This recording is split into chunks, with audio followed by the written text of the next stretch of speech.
Hello and welcome to my review of the Adeptus Mechanicus Tech-Priest Manipulus. Now this is the third Tech-Priest that Games Workshop have produced for the Adeptus Mechanicus. The first being the Tech-Priest Enginseer, which I think was released alongside Astra Militarum at some point. Then we had a Tech-Priest Dominus, and now we have Tech-Priest Manipulus. This model will set you back £22.50, which is incidentally exactly the same price as the Tech-Priest Dominus, and was originally only available in a Kill Team box set, along with a few Sicaran infiltrators, I think. And that was the only way you could get him. Now he's available separately. Well, I say he's available on Games Workshop's web store, at least. It's showing that he's temporarily out of stock. I'm sure they'll make more. I'm sure he'll be available again once more. Really lovely model. I've been meaning to get him for quite some time. Just if anything to give my Adeptus Mechanicus a bit more variance in terms of their tech priests. We'll have a look at the detail first of all, then we'll go through the spare parts, do some size comparisons, and then I'll spend a fair bit of time on the rules. So this is the loadout I've gone for. You've only really got a choice of either the Magna Rail Lance or the Transonic Cannon. They both look pretty cool, but I've given it over to the Magna Rail Lance there. Looks like this kind of like beam wave weapon thing. Looks really cool. It's got like a little power plant thing going on. It's got this staff, which is a bit different compared to the usual axe, the Omniscient axe that Tech Priests have. And then he's got these mechadendrite kind of Dr. Octopus type things coming out. Games Workshop do a really good job with their coiled metal pieces, and he's got his both of his arms sort of with his hands clasped almost with his fingers like that. One arm is like the flesh, and the other arm is all metal, is all machine. He's got this top carapace thing with this conical flask on a burner thing. I'm not really sure what that is. You science guys will be able to put that in the comments and help us out. But this is the staff. It's held by this metallic bionic arm, and he's got a couple of spikes on there, and then he's got this hand that's kind of attached to this cabling, and these little incense things, and this sort of transmitter array thing on the back. He's also got a few mechadendrites protruding out of the cloak, and even you get a little, he's teasing you, he's got a little fleshy foot there, and a bionic claw type foot thing going on. And then he's got his iPad 40,000 that he's just watching a movie on. So, and then he's got this thing coming out, which is some kind of optic thing, and then what looks like an eyeball on a stalk. I'm not sure whether it's needed, that thing. It would have been fine without that bit, but yeah, I guess it's like an eyeball on a stalk. It looks weird. But there you go, a lot going on as usual. Great. I love the aesthetic of the Adeptus Mechanicus, like the merging of humankind and machine, or flesh and machine. I always appreciate Games Workshop's dive as far as they possibly can, pushing the envelope into what's possible. They seem to do that a lot in Forge World as well, especially when the sort of Dark Mechanicum are involved. I'll be showcasing Anacharis Scoria in this review as well, just to give you a bit of a sort of size comparison, even though Anacharis is a fair bit more expensive, like almost £90 compared to this £22.50 model. Anyway, that is the Manipulus. Loads of detail, as you can see. Really, really nice. Let's have a look at these spare parts. They're over here. So you've got this part of the transonic weapon. I think it goes something like that. Yeah. Oh golly, something like that, I guess. But it looked a bit too small for me. It looked like the end of a bumblebee. Not that that's a bad thing, but yeah, it just didn't look as aggressive and intimidating as this beam weapon. And then you get a different head for him too, this kind of longer hooded one, and you can see like an actual human eyeball in there.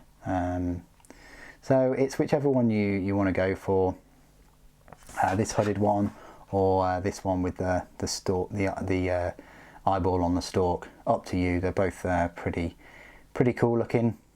And that's it for the spare parts, just the different weapon and the different head. Now we'll show you some size comparisons. Let's just zoom out a little bit.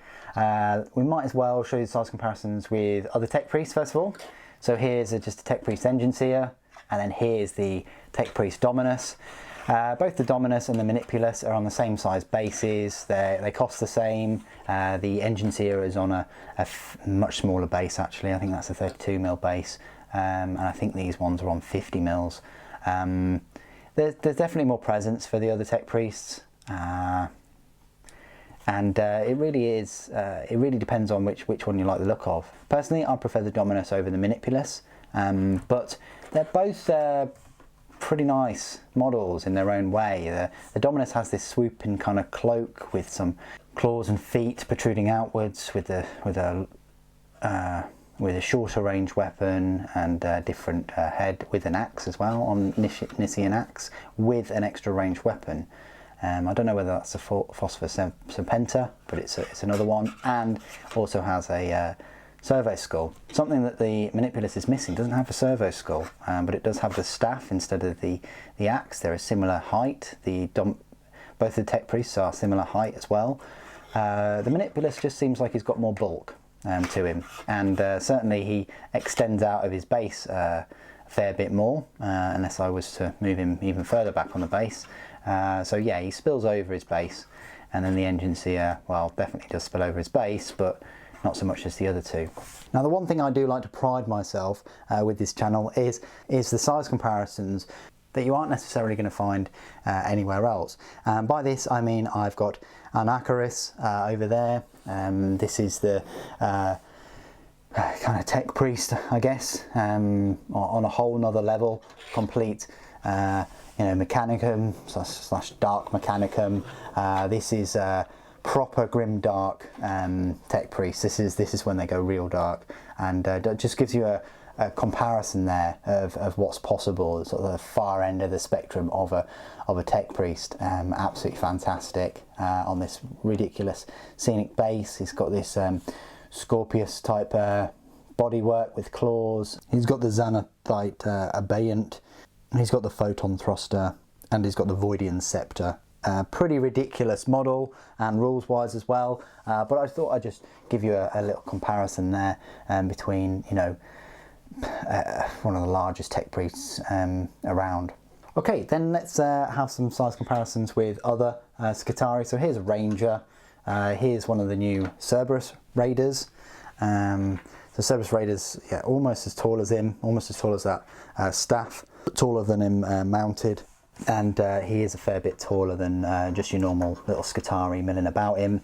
This is one of the destroyers, which, yeah, are taller than him. Got a fair bit bulk. They're on these tank they're on these caterpillar tracks as well. And then compared to some other Imperial models, we've got a normal sort of like humanoid in the form of Slime Arbo, and Space Marine on the left, Legacy on the left, and Primaris on the right. So yeah, he's a fair bit bigger than normal Space Marine. So if you're up against Space Marine armies, he's going to stand heads and shoulders, and even taller than the Primaris Space Marines. So you've got a load of Primaris Space Marines near him, he's going to be taller than them too. And yeah, Astra Militarum, or Katachan in this case, you know, let's not even go there. He's completely going to dwarf them. And that's all the size comparisons I wanted to make with Tech-Priest Manipulus. Unfortunately, his rules don't come in the clamshell pack with him, but you can find them in the new Psychic Awakening Engine War book. He has a power points cost of a 4 and a points cost of 65. His Magna Rail Lance is free, so are his Mechadendrites, and so is his Omniscian Staff. So he's a straight up 65 point model, which is absolutely fantastic when you think about it. 65 points for you know, what you're getting, and I'm going to explain that right now. So what are you getting? Well, he's an HQ choice. His movement speed is 6 inches, his weapon skill is 3+, ballistic skill 3+, strength and toughness and wounds are all 4. He gets 3 attacks, leadership 8 and a save of 2+. That's quite a solid stat line. You'd expect it to be for him being an HQ choice. So what's he equipped with? Well, he's already equipped with this Magna Rail Lance. You can swap it out for the transonic cannon if you wish, and it won't cost you any points to do that. Now the Magna Rail Lance, which is what he's equipped with standard and what I've equipped mine with, is a range 18 inch, heavy 1, strength 7, AP -3, damage D3, and when resolving an attack made with this weapon, if the bearer remains stationary in its previous movement phase, this weapon has a damage characteristic of 3 for that attack. That's fantastic. You know, if he moved, obviously you're going to suffer the penalty for moving and firing the weapon. His ballistic skill's 3+ already, so that's not too bad, but you know, you're then changing it to 50-50 chance of getting that, of hitting with that shot. So you're best off moving him into place, and then if you are still in range, then firing off, because you know, then you can get that damage, then you can get the damage 3 rather than D3. If you wanted to swap it out for the transonic cannon, the range is 8 inches, assault D6, strength full, AP -1 and a damage of 2, and when resolving an attack made with this weapon, do not make a hit roll, it automatically scores a hit. So it's a bit like a flamer really. It's a flamer type transonic cannon thing, but it's short range. I mean, you know, you may get more than one shot with it, but his effective range then drops to 14 inches. He's also equipped with these Mechadendrites, which is a melee weapon, strength of the user which is only 4, AP is 0 and damage of 1. However, when the bearer fights, it makes D6 additional attacks with this weapon, so he could get an extra 6 attacks with it. Now the Omniscient Staff pluses his strength by 2, so that's strength 6, AP -1 and damage of 2. That's alright, nothing to shout home about. It's higher strength than the axe, but it's not as good on penetration. The war gear options, as I said, you can swap out the Magna Rail Lance with the transonic cannon instead. His abilities, he's got Canticles of the Omnissiah, Blessed Bionics, which combines 2 of the Tech-Priest Dominus's abilities into 1. It gives him a 5+ invulnerable save, and also at the start of the movement phase, the model regains up to D3 lost wounds. That's quite nice. You know, he's only got 4 wounds to begin with. But you know, if he's on 1 wound remaining and he gets a 5, then that's fantastic, because then he just bumps his wounds up to 4 again. The next ability, Master of Machines. At the end of your movement phase, this model can repair 1 friendly Forge World Questora Mechanicus model within 3 inches of it. If the model being repaired is a Forge World model, it regains up to D3 lost wounds. If it is a Questor Mechanicus model, it regains up to 1 lost wound. Each model can only be repaired by the Master of Machines ability once per turn. That's quite nice. Master of Machines works just like it does with the Tech-Priest Dominus. He's also got this final ability called the Galvanic Field. At the start of your movement phase, select 1 of the abilities below. This model gains that ability until the start of your next movement phase. So you just pick one of those, which is Bolster Warriors or Bolster Weapons. If you want to bolster the Warriors, you add 1 inch to the move characteristic of Forge World units whilst they are within 6 inches of any friendly models with this ability.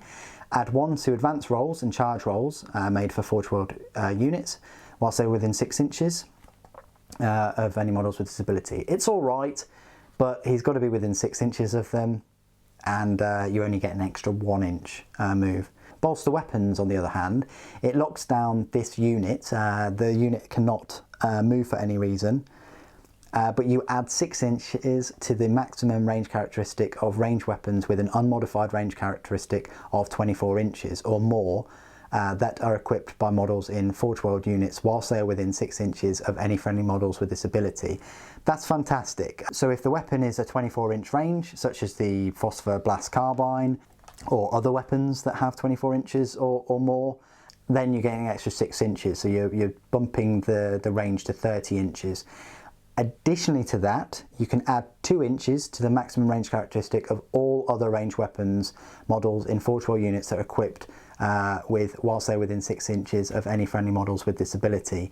So if you've got weapons that are 24 inches or more, you're adding 6 inches, and any other weapon, you're adding 2 inches. So pistols then become, from 12 inches they could become 14 inches. Sulphur Breath, for instance, goes up to 10 inches.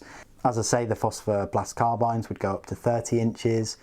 So would the Flechette carbines. Cognis heavy stubbers would go up to 42 inches, and Ferromite cannons would go up to 54 inches. So pretty decent, the Bolster Weapons, and I would definitely pick it over the Bolster Warriors. I think the Bolster Warriors isn't amazing, just adding a 1 inch for the move, advance and charge rolls. Mechanicus are an army that has more strength in ranged than close combat, so I could see that the more use for the Bolster Weapons ability.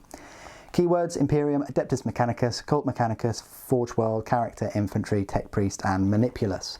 So there we go, that is my entire review of the Tech-Priest Manipulus. I think he's a really cool looking model. I think he's a great brother in arms for the Tech-Priest Dominus. It's a shame that it's taken such a long time, over a year, for him to come out as a separate model.